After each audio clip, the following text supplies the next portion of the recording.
ข่าวก้นไปพี่ซึกวิ่งจอกแม่เหยียบย่าหมักอ่อนยิ่งตายทางตีเท่าใจหมัดเจ็บว่าจังดังไหน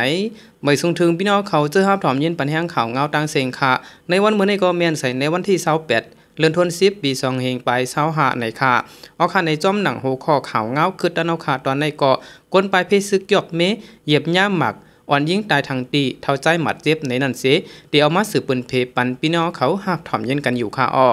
กวนไปเพซึกจะวิ่งจอกเมจึงใต้ปอดห้องเหยียบย่ามหมักหิมวันนำมังเส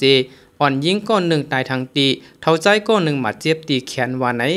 บนมาเมื่อวันที่25เดือนเอาถือป่าวันเสาร์ไว้วัน1 โมงไปเท่าใจก้อนหนึ่งเลยอ่อนยิงก้อนหนึ่งพ้องกว่าเอาคู่ของตีเถียงในให้หิมวันนำมังนั่นผาย่าหมักอันหางไว้หิมต่างนั่นเสเลยหมัดเจ็บลูดตายว่าไหน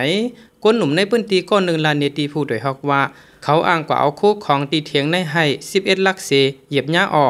เมื่อเท่าใจลงกว่าตีเถียงเสเอาคู่ของเขาอยู่นั่นลูกอ่อนกว่าผาย่าหมากหิมตั้งก้นเท่านั่นอันตีมาจอยลูกอ่อนมาผาย่าหมากแทง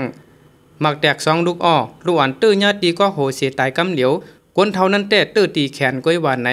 วันน้ำมังในมีในเกจอกเมตังเวงเมืองเงาะยันไกกันตั้งเวงจอกเมหมอก12ลักเมื่อวันที่18ป่นมาในเฮอมินซึ่งมันปล่อยหมากใส่ตีวัดวันน้ำมังสังขาดตนหนึ่งเลยหมัดเจ็บหาวแห้งเหมือนในวันที่8นั่นก่อเฮอมินซึ่งมันปล่อยหมากใส่วันน้ำมังแตกตื้อโคอันมีอายุหมอก1 ปากปีปลายลูกก่อยวันไหน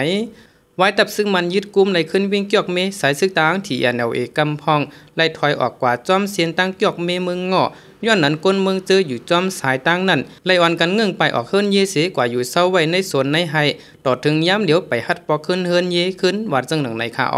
อคาอันในก็เลยหูจอมข่าวเงาคึดตันเอาขาตอนในคาเนาะอันเกี่ยวกับเลยลองก้นไปเพซึกยอกเมค่ะเหยียบย่ามหมักอ่อนยิ่งตายทางตีเท่าใจหมัดเจ็บในก็มีจังหนังในคาข่าวเงาตอนในก็ใจศูนย์หักจุ้มข่าวผู้โดยฮอกไล่เตรียมต่างไว้เสคาเฮาเลยสืบเปิ้นเพปันพี่น้องเขาหาบถอมยินกันอยู่คา